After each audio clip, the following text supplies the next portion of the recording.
Alright, time one for my Z28. We've sold this thing. I'm kind of torn about it. I like this year, but my son's going to school and he's a vocational college, and his program's the most expensive out of all of them. He lost his funding source since last year, so the guy who we bought it from is going to buy it back. He's going to help him out.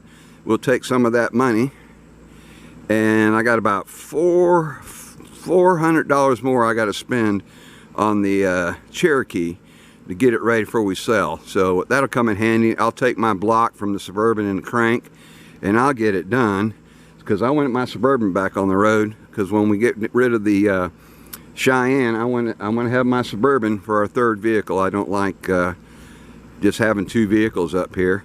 And I'm kind of torn, but the way underneath that hood is, how hard it's getting to work on. You've got that Opti spark that you got to deal with, and I hate it because it's only got 87,000 miles on it. The interior's beautiful, T-tops, but I told my son later on, I said, we got to do an adult decision. And I said, later on, let's get something old. If we can find like a 40s or a 50s Chevrolet that needs some work, we'll pull the body off and rework the frame and get that all done, weld any floor pans in, or repair anything like that, because them old ones are a lot easier. You just put a simple motor in it. You don't have a computer, so we'll look for one down the road, something older. I've been having a hankering to work on something old, and I think we'll find something.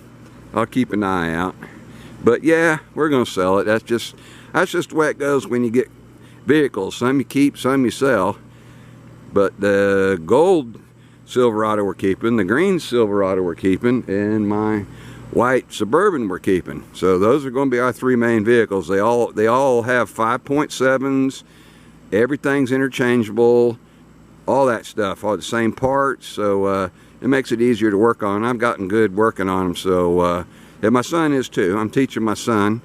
You know, if you got kids out there, especially sons, if they take a hankering to working on vehicles, get out there and teach them. He's always been out in the garage with me. If you got girls, they may not want to work on them, but teach them how to change fluids, check fluids, tire pressure, you know, maintain their vehicle and not get ripped off at a garage, because, you know, unfortunately these guys will take care of females that don't know anything about their car and tell them they need blinker fluid or something stupid like that. So yeah, I hate to see it go, but I did a little bit of work for him getting the interior parts, but I'm getting my money back on that, so that's okay. I hate to sell it, but the idea of that LT1 shoehorned in this thing, nope, I'm too old. I'm a boomer, and I'm not ready to be laying on top of that engine and trying to change plugs and wires and stuff. And this thing sits so low, you got to jack it up every time you do anything. And these trucks, I'm spoiled. I can slide under